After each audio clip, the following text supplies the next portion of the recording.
Hello everyone, চলো তোমাদের সাথে আজকে আবারও একটা ভিন্ন স্বাদের রান্না শেয়ার করি। সেটা হলো কাঁচা টমেটো দিয়ে ভোলা মাছের ঝাল। মানে এত সুন্দর খেতে হয়েছে। তো যাই হোক, আমি শেয়ার করছি, তোমাদের ভালো লাগলে অবশ্যই লাইক কমেন্ট করো। প্রথমেই আমি তেলের মধ্যে মাছগুলো ভেজে নিয়েছিলাম, তো সেটা শেয়ার করা হলো না। তারপরে সেই তেলেই আমি দিয়ে দিয়েছি কালো জিরে, দিয়ে কেটে রাখা আলু দিয়ে ভালো করে আলুটা যখন ভাজা হয়ে আসবে তখন আমি একে একে সব কিছু দিয়ে দেবো। তো দেখতেই পাচ্ছ আলুটা আমার খুব সুন্দরভাবে ভাজা হয়ে গেছে। আলুটা এই কারণেই আগে দেওয়া, কারণ যাতে আলুটা সেদ্ধ হয়ে যায়। তারপরে আমি দিয়ে দেবো কাঁচা টমেটো। টমেটোটা দিয়ে হালকা একটু নাড়াচাড়া করে নেবো। বেশিক্ষণ টমেটোটা দিয়ে নাড়াচাড়া করবো না, তাহলে টমেটোটা গলে যাবে।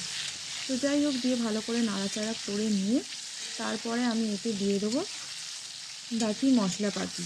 এখানে মশলা বলতে আমি দুটো মশলা করেছি। একটা হলো সর্ষে বাটা, যেটা আমি মিক্সচারে করেছি, করে ভালো করে সর্ষেটা আমি ছেঁকে নিয়েছি, নিয়ে ওপরের যে খোসাগুলো থাকে সর্ষে সেটা ফেলে দিয়েছি।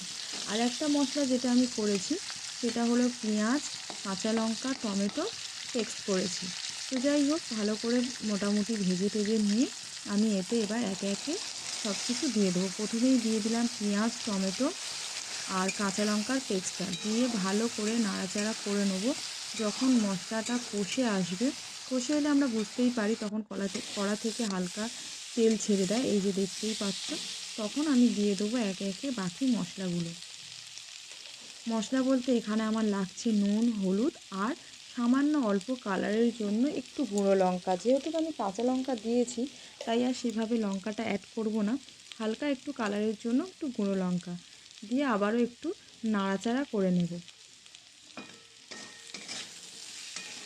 এরপর আমি দিয়ে দেবো ছেঁকে রাখা সর্ষে বাটাটা। সর্ষেটা আমি ছেঁকেই রান্না করি, কারণ খোসাগুলো ঘেঁষে থাকে তরকারির উপর, দেখতে খুব একটা ভালো লাগে না আর খেতেও খুব একটা ভালো হয় না। তো সেই কারণে এই যে আমি ছেঁকে নিয়েছিলাম সেটাকে দিয়ে দেবো। প্রথমে অল্প কিছুটা দিয়ে নাড়াচাড়া করে নেবো।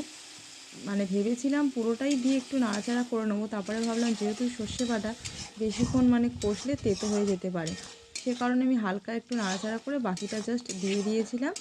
দিয়েই তারপরে আমি জল অ্যাড করে দেবো। সর্ষে বাটাটা দিয়ে বেশিক্ষণ নাড়াচাড়া করব না, তাহলে তরকারিটা তেতো হয়ে যেতে পারে।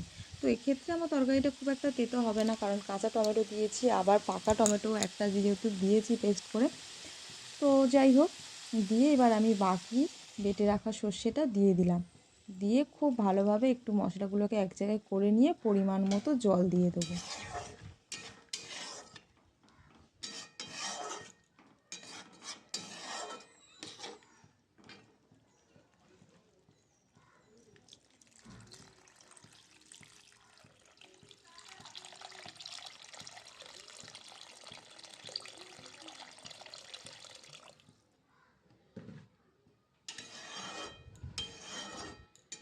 পরিমাণ মতো জল আমি দিয়ে দিয়েছি। দিয়ে আমি এরপরে ঢাকনা দিয়ে দেবো, যাতে সবজিগুলো খুব ভালোভাবে সেদ্ধ হয়ে যায়। তো ঢাকা দিয়ে দিয়েছি। দিয়ে যখন দেখলাম তরকারিটা ভালোভাবে ফুটে গেছে, তার মধ্যে আমি দিয়ে দেবো একে একে ভেজে রাখা ভোলা মাছগুলো। তো তোমরা ভোলা মাছ কেউ কি আগে কখনো এইভাবে খেয়েছো? আমি খাইনি, আমি এইটা ফার্স্ট টাইম খাচ্ছি। তো যাই হোক, ভেবেছিলাম ভাবছিলাম কেমনটা হবে, কিন্তু না, দেখলাম সত্যি খুব সুন্দর এবং খুব টেস্টি হয়েছে। যেহেতু কাঁচা টমেটো, হালকা একটু টকটক ভাব থাকবে তরকারিটায়, খেতে সত্যি অসাধারণ হয়েছে।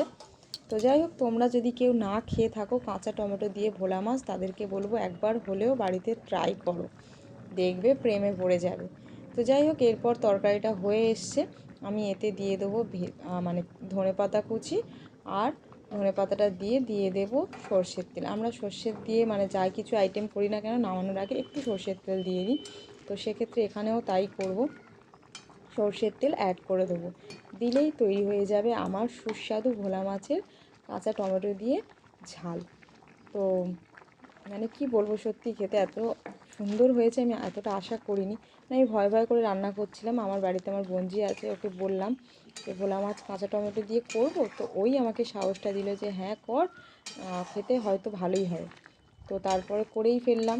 তো না, তারপরে দেখলাম খুব সুন্দরই হয়েছে। তোমরাও দেখতে পাচ্ছ তরকারিটা দেখতে যতটা সুন্দর হয়েছে, খেতে তার থেকেও সুন্দর হয়েছে। তো যাই হোক বন্ধুরা, এই ছিল আজকে আমার রান্না। তোমাদের ভালো লাগলে অবশ্যই কিন্তু লাইক কমেন্ট করো। যারা নতুন দেখছো তাদেরকে আমার পরিবারে ওয়েলকাম।